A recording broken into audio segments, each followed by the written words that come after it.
नमस्कार, स्वागत है आपका फेडरल देश में। मैं हूं नीलू व्यास। एक वीडियो जिसके बारे में काफी चर्चा हो रही है, वो वीडियो है आईपीएस ऑफिसर अंजना कृष्णा का, जिन्होंने सोलापुर में मुर्रुम की माइनिंग हो रही थी और मुर्रुम के खनन को रोकने की कोशिश किया। मुर्रुम एक ऐसा मटेरियल है जो कि रोड कंस्ट्रक्शन में इस्तेमाल किया जाता है, तो उसकी माइनिंग को उन्होंने रोका।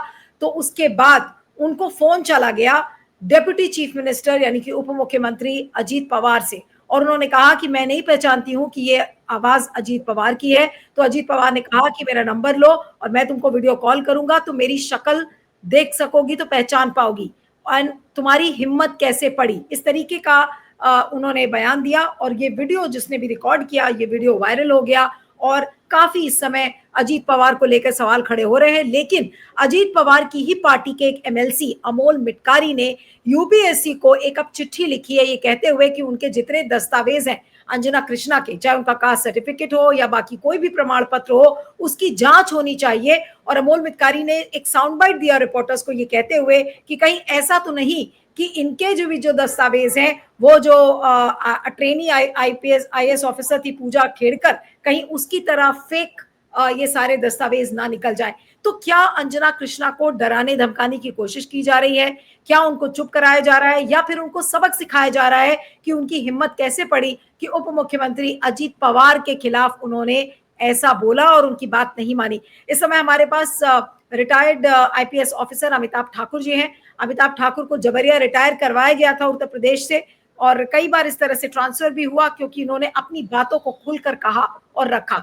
अमिताभ जी आज हमारे साथ हैं। Amitabh ji, thank you so much for joining.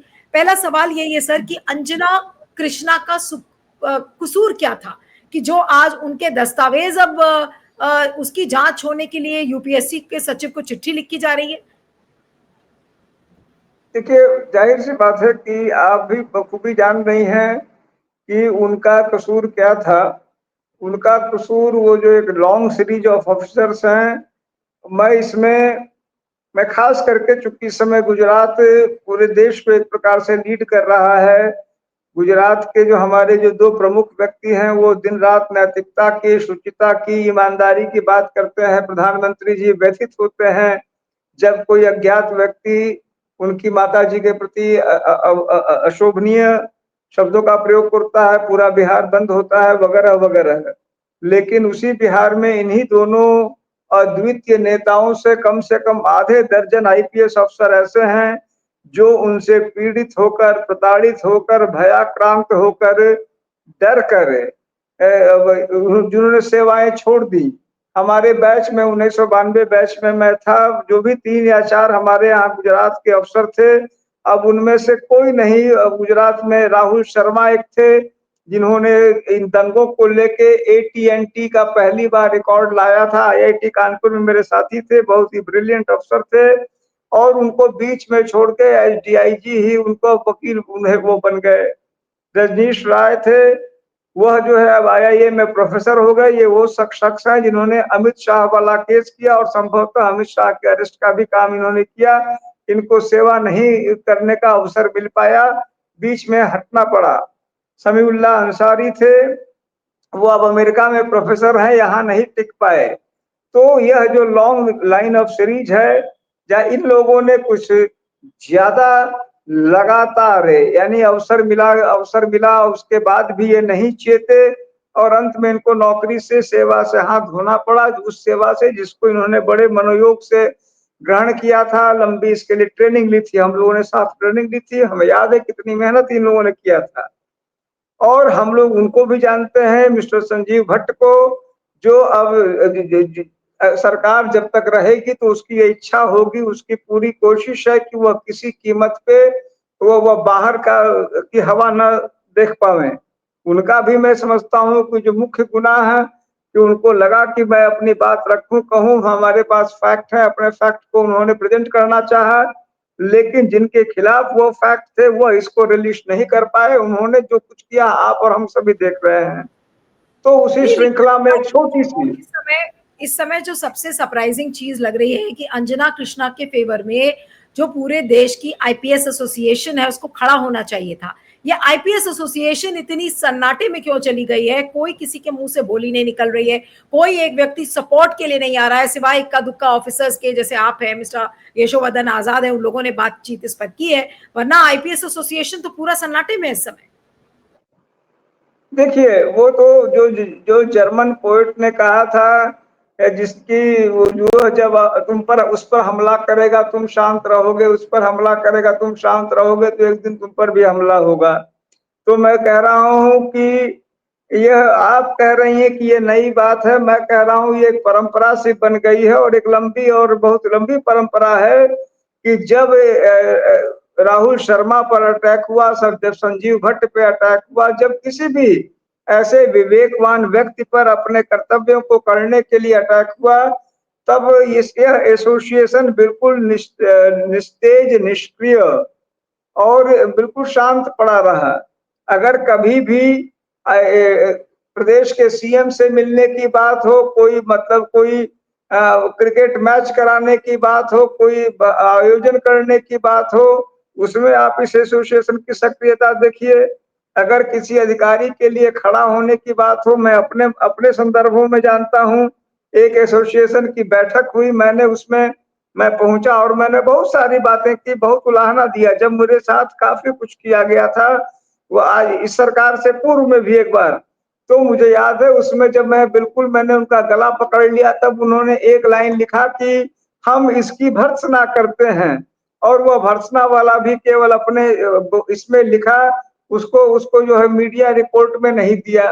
तो यह भय जो है, चूंकि जो चाहते इतनी लंबी है इन लोगों की, यह मैं इसको नया नहीं मान रहा हूँ। आपको अब मैं बस नहीं कहना चाह रहा हूँ कि यह निंदनीय है, शर्मनाक है, दुखद है, कष्टप्रद है, लेकिन इसमें कोई नवीनता नहीं है, क्योंकि अपना नहीं, लेकिन स्वार्थ नवीनता नहीं एक है अमिताभ जी, इसमें नवीनता नहीं है। आई एम श्योर इसके पहले भी ऐसा बहुत सारे ऑफिसर्स के साथ हुआ है कि पॉलिटिशियंस ऑफिसर्स को दबाने लगते हैं, या जो अधिकारी बोलने की कोशिश करते हैं सत्ता पक्ष के लोगों से, उनके खिलाफ कोई ना कोई एक्शन लिया जाता है। लेकिन अंजना कृष्णा के केस में, क्योंकि ये वीडियो इतना वायरल हो गया है, आपको लगता है कि अंजना कृष्णा के खिलाफ कोई इतना मेजर एक्शन अब अजीत पवार कर पाएंगे या देवेंद्र फडणवीस कर पाएंगे? नहीं, देखिए, मैं जो थोड़ी बहुत साइकोलॉजी नेताओं की जानता हूँ, कि चूंकि इनके हमेशा मन में यह रहता है कि यह जानते हैं कि हमको, ये नहीं चाहते हैं कि इनकी हकीकतें खुलें, यह नहीं चाहते हैं कि लोग इनको एक दैत्यात्मक रूप में देखें, यह नहीं चाहते हैं कि इनकी नकारात्मक छवि बने, यह चाहते हैं कि हम कार्य सारे नकारात्मक करें, लेकिन छवि हमारी बड़ी ही भोली भाली भली किस्म की हो। तो अब हालात चूंकि जब इनके हाथ से निकल जाता है, तो ये शांत हो जाते हैं। आमतौर पर मैंने देखा है इस मामले में भी, चूंकि अब यह राष्ट्रव्यापी एक स्थिति में आ गया मामला, वह वीडियो लगभग सभी जगह चला गया, और कुछ न कुछ, देखिए, सबके बाद भी हमारा जीवन सिनेमा और फिल्मों की तरह तो है ही है। कुछ ऐसे डायलॉग, जैसे उसमें एक डायलॉग, इतना डेयरिंग कैसे, या कुछ इस तरह का उसने जो डायलॉग दिया अजीत पवार ने, तो वो उस डायलॉग ने इस वीडियो, इस ऑडियो को अपने आप खींचना शुरू कर दिया। वह डायलॉग नहीं होता तो लोगों का शायद उतना, क्योंकि यह एक चित्ताकर्षक किस्म का डायलॉग था, उस डायलॉग ने इसको प्रोपोगेट करने और इसको अट्रैक्टिव बनाने में, मैं कहूंगा जनाकर्षक बनाने में भूमिका निभाई। वो एक काफी व्यापक हो गया। इन स्थितियों में मेरा कॉमन सेंस ये कहता है कि भले गुस्सा तो अजीत पवार को बहुत आया होगा, और मन में यह तो हुआ होगा कि मैं कच्चा खा लूं, लेकिन अब वो कोई कच्चा खाने के मूड में नहीं होंगे, क्योंकि उनको ये मालूम है कि कच्चा नहीं खा पाएंगे, पचाना अब उनको मुश्किल दिख रहा है। इन स्थितियों में मेरी समझ में वो कुछ नहीं करेंगे, वो चुपचाप मन महसूस के बैठ जाएंगे, ऐसा मुझे लगता है। लेकिन इसके बड़े जो अब जो एक बड़ी तस्वीर दिख रही है वो क्या है? वहां पर क्या खनन रुक जाएगा? अंजना कृष्णा के साथ तो जो किया उन्होंने किया कि भाई बदतमीजी वाली भाषा से और इस तरीके से एक ऑनेस्ट ऑफिसर से बात किया, एक महिला ऑफिसर उससे बात किया। दूसरा ये कि क्या खनन रुक जाएगा? क्या इस इस वीडियो के उजागर होने के बाद ये भी पता चल रहा है कि किस तरीके से वहां पर जो खनन हो रहा था मुर्रुम का, वो कितनी तेजी से चल रहा था और किसके हवाले से चल रहा था। ये भी चीज साफ हो गई कि अगर डिप्टी चीफ मिनिस्टर चाहेंगे तो वो होगा, डिप्टी चीफ मिनिस्टर नहीं चाहेंगे तो नहीं होगा। ये किस तरीके का मैसेज जा रहा है? क्या अब आज ये सवाल खड़े नहीं होंगे कि उस एरिया में मुर्रुम की माइनिंग लगातार चल रही थी? देखिए, मैं इस पर यह कहना चाहूंगा, क्योंकि जो यह मुद्दा अवैध खनन से जुड़ा हुआ है, अवैध खनन को लेके आईपीएस अफसरों की हत्याएं तक हुई हैं। देश के अलग अलग भागों में अवैध खनन को लेके आईपीएस अफसरों की हत्या हुई है। एक हमारे ही कैडर के अफसर थे, यूपी के, संभवतः मिस्टर सिंह नाम था, उनको मार डाला। रौंद देते हैं, तमाम सिपाहियों की दरोगाओं को रौंद दिया उत्तर प्रदेश में। अभी हमारे यहाँ आपको जान के आश्चर्य होगा कि जो मुख्यमंत्री दिन रात अपनी ईमानदारी का ढोल पीटते हैं, ढोल पीटना शब्द कहूंगा, वही मुख्यमंत्री इस समय खनन मंत्री है उत्तर प्रदेश में। और पूरे उत्तर प्रदेश में एक छात्र शक्ति कंस्ट्रक्शन करके है, एक विधायक है, वो भी इनकी पार्टी के नहीं है। उनके माध्यम से पूरे प्रदेश में खनन, हमारे यहाँ सीएजी की रिपोर्ट आई है। सीएजी की रिपोर्ट 786 करोड़ रुपए के घोटाले की बात कर रही है, वह जो जिसमें मुख्यमंत्री स्वयं जिसके मंत्री हैं। तो अवैध खनन पूरे देश में हो रहा है। हमारे प्रदेश में मैं देख रहा हूँ, आप वहां का बता रही हैं। स्टेक्स बहुत हाई हैं क्योंकि मुफ्त में सब कुछ मिल रहा है। तो इसमें जब तक एक ईमानदारी के साथ, अब उस महिला ने एक बार कहा, वह कितनी हिम्मत रख पाएगी नहीं रख पाएगी, उनका बॉस वह एएसपी होंगी, उनका कोई एडिशनल एसपी होगा, एसपी होगा, डीआईजी होगा, वो कितने पैसे खा रहा होगा। इनके पैसे डीजी तक जाते हैं, प्रमुख सचिव तक जाते हैं, मंत्री तक जा ही रहे हैं। तो जब वो प्रमुख सचिव और डीजी पैसे ले रहा होगा, बहुत कुछ धीरे से यहाँ से वहां कर देगा। अगर ज्यादा ये दिक्कत करेंगी। आपको दुर्गा शक्ति नागपाल का, हमारे यहाँ जो आईएएस अफसर थे, वो इसी स्थिति में थी, नहीं थी। जब अखिलेश यादव की सरकार थी, अखिलेश यादव ने उसको हटा दिया था, बड़ा बवेला मचा था। और कम से कम यह जरूर था, जो अब यहाँ गोदी मीडिया वाली बात आ जाती है, कि उस समय कम से कम मीडिया में इतना होता था कि चिल्लाती थी, मीडिया उनके साथ खड़ी रही। दुर्गा शक्ति को एक राष्ट्रीय, एक प्रकार से नेशनल हीरो के रूप में वहां प्रस्तुत होने का अवसर मिल पाया, उनके प्रति लोग खड़े हुए। अब तो जो है मारो और चिल्लाओ भी नहीं वाली बात है, क्योंकि सारी की सारी मीडिया भी बिक गई है। अब अजीत पवार ने जो गंदा काम किया, इस पर चिल्लाने वाले तक लोग नहीं हैं। कष्ट इस बात का नहीं है। तो ऐसी स्थितियों में तो वो भी जान रहे हैं कि आपके हमारे जैसे दो चार लोग चिल्लाएंगे, न कारखाने में तूती की आवाज होगी। लेकिन अवैध खनन एक गंभीर मामला है। नेताओं का इस प्रकार के आपराधिक कृत्यों में शामिल होना भी एक गंभीर मामला है। लेकिन कोई भी चीज तभी हो जबकि एक स्ट्रक्चरल ढंग से हम उसका मुकाबला करने के लिए दृढ़ संकल्प हों। नहीं, लेकिन जैसे प्रधानमंत्री कई बार कह चुके हैं कि ना मैं खाऊंगा ना खाने दूंगा, और अब ये तो भ्रष्टाचार का एक खुला मामला सामने आया जो कि वीडियो पे साफ दिख रहा है। क्या प्रधानमंत्री और गृह मंत्री को इस पर सवाल नहीं करने चाहिए? क्या इसमें पहली बात तो ये कि क्या अजीत पवार को अंजना कृष्णा से माफी मांगनी चाहिए? क्या अजीत पवार के खिलाफ कोई एक्शन लेना चाहिए प्रधानमंत्री मोदी को या देवेंद्र फडणवीस को? ये भी तो सवाल खड़े हो रहे हैं। देखिए, ये तो आप भी जानती हैं कि प्रधानमंत्री बेचारे यह तो बोल नहीं पाएंगे, जो वो कर रहे हैं वो बोल नहीं पाएंगे, क्योंकि वो बोलेंगे तो जो उन्होंने संविधान का ओथ लिया है वो खत्म हो जाएगा। वो ये थोड़ी बोल पाएंगे कि हमने बने सत्य परक बातें गांधी ही कह सकते थे। लेकिन यह थोड़ी है कि जो भी आदमी गुजरात से आ रहा है वो महात्मा गांधी ही होगा, ऐसा तो है नहीं। तो प्रधानमंत्री जी ने क्या कहा और क्यों नहीं कर रहे हैं और नहीं कर रहे हैं, इस पर टिप्पणी करने का इसलिए अर्थ नहीं है कि हम और आप सभी जानते हैं कि वह अनवरत असत्य का सहारा लेते हैं। अनवरत महात्मा गांधी का सत्य का प्रयोग था। श्री नरेंद्र मोदी जी को ऐसा लगता है कि वो असत्य का संभाषण अनवरत करते हैं, और उनकी उनकी जो क्रोनिक कैपिटलिज्म है या जो कुछ भी, इसलिए उस पर टिप्पणी करने की जगह वही हाल देवेंद्र फडणवीस जी का है। देवेंद्र फडणवीस जी के बारे में उनकी कथनी और करनी से भी हम सभी अवगत हैं। जिस प्रकार का शानदार जीवन वह उनकी पत्नी जी रहे हैं, और वो मतलब वो सब चीजें संभव हम सभी जानते हैं कि वह भ्रष्टाचार में आकंठ डूबी हुई स्थितियां हैं। हम लोग साबित नहीं कर पाते, जैसे कि ये अवैध खनन होता रहता है, हम साबित नहीं कर पाते, वीडियो रिकॉर्डिंग ने, ऑडियो रिकॉर्डिंग ने साबित कर दी। वो ऑडियो रिकॉर्डिंग नहीं होता तो वो बच्ची कहती रह जाती, आप और हम ही नहीं सुनते, हम बोलते झूठ बोल रही है, अजीत पवार इतना बड़ा नेता है, तुमको फोन करेगा। तो इनके जो जो कर्म है, इनके इनके जो गलत कार्य हैं, वह अबाध चल रहे हैं। और चूंकि एक पूरा का पूरा टीम बना हुआ है, हम लोग सभी यह भी सुने हैं जो जो डिटर्जेंट, बीजेपी डिटर्जेंट की बात के लोग कहते हैं कि जो पार्टी में आ जाता है वो डिटर्जेंट से धुल जाता है। अजीत पवार जी खुद ही शायद उस डिटर्जेंट से धुले हुए बताए जा रहे हैं। तो यह तो इट इज जैसे कहते हैं, it is a big drama that all of us are facing, all of us are witness to. हम लोग असहाय हैं क्योंकि कहीं ना कहीं अंजना कृष्णा का भविष्य आप कैसा देखते हैं? क्या अंजना कृष्णा को हम दबाया जाएगा? क्या इनका ट्रांसफर हो सकता है? इनकी शंटिंग हो सकती है? क्या हो सकता है अंजना कृष्णा के साथ आपके हिसाब से? देखिए, मेरे हिसाब से अगर इस मामले में वो अपना जो उन्होंने किया उतना तक वो समाप्त कर देती हैं, तो यह प्रकरण का मैं पटाक्षेप ही मान रहा हूँ। मौके पे उन्होंने एक बात कही, उनकी तो ये खिसियाए होंगे, ये मन में थोड़ा बहुत रखे होंगे, चीजें आगे बढ़ जाएंगी। अगर वह जिद बनाएंगी तब उनको दिक्कत होगी। अब भविष्य में कोई दोबारा इशू आएगा नहीं आएगा, इस इशू को मेरी अपनी जितनी समझ है चीजों को लेके, उन्होंने एक बहुत ही शानदार काम किया। उन्होंने विथ डिग्निटी, विथ ऑनेस्टी अपने आप को पेश किया। हमारी जो भी सेवा में मैं था और हमारे इस देश और जो कुछ भी हमारे समाज के प्रति उन्होंने पुनः आस्था लोगों में लाने का कार्य किया, अच्छाई को सामने रखा। बाकी नहीं, ये इसमें भी कुछ तो और नहीं दम दिखता है। नहीं अमिताभ जी, जिस व्यक्ति ने ये वीडियो रिकॉर्ड किया होगा, जिस समय ये बात हो रही होगी, उसका क्या हाल करेंगे? क्योंकि उस पर भी सवाल खड़े होंगे कि भाई आपने वीडियो रिकॉर्ड क्यों किया?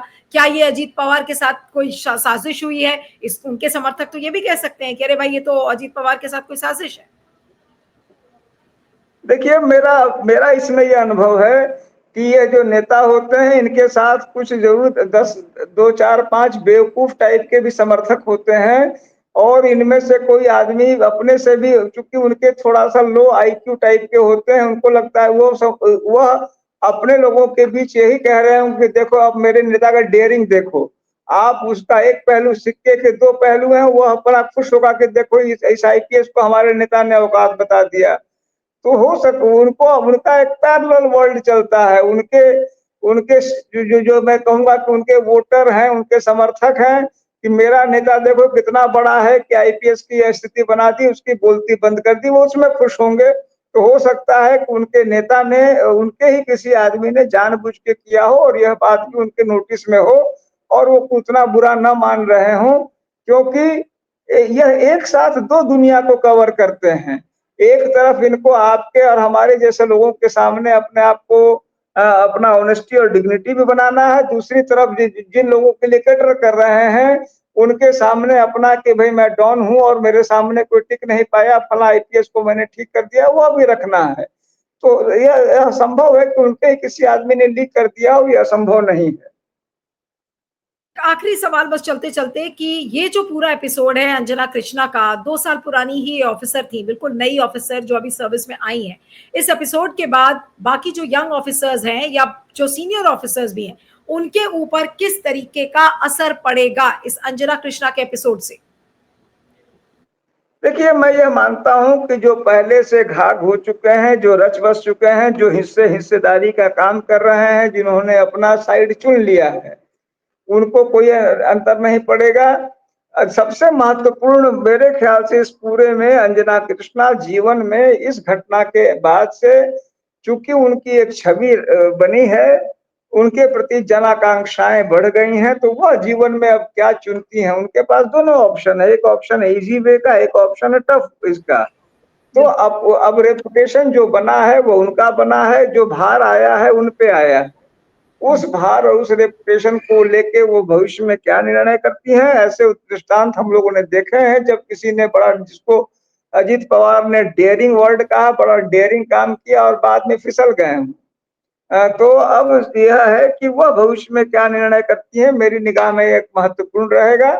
एक बात, दूसरी बात कि इससे संदेश लोगों में जो सकारात्मक बातें मेरी निगाह में है वो ये है कि इससे यह बात गई है कि देखो अवैध खनन हो रहा है, अजीत पवार जितना बड़ा नेता भी ऐसे कामों में संलिप्त है, प्रश्रय दे रहा है। तो यह बात जो सामने आई है, यह मैं इसका एक बेहद सकारात्मक पहलू देखता हूं, जो एक दृष्टांत बना।